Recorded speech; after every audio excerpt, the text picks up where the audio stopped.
মাসালি ওয়া মাসালুল আমবিয়াই মিন ক্বাবলি কামাসালি রাজুলিন বানা বাইতান। আমার দৃষ্টান্ত আর আমার আগের সব নবীদের দৃষ্টান্ত ওই ব্যক্তির মতো যেই ব্যক্তি একটি ঘর বানিয়েছে।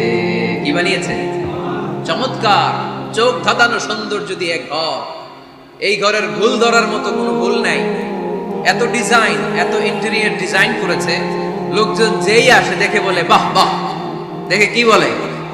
বাহ বাহ, এত সুন্দর ঘর। পুরো ঘরে কোনো ভুল নাই, কোনো ভূত নাই, একটা জায়গা ছাড়া। সেটা হচ্ছে ঘরের এক জায়গায় ইটের গাঁথুনি দিতে যে এক জায়গায় একটা ইট পড়ে নাই, ওই জায়গা দিয়ে ফাঁকা, শীতে ঠান্ডা বাতাস ঢুকে। সুবহানাল্লাহ কইতে পারলেন না? বিষ্ণুই বললেন আমার দৃষ্টান্ত আর সব নবীদের দৃষ্টান্ত ওই ব্যক্তির ঘর বানানোর মতো।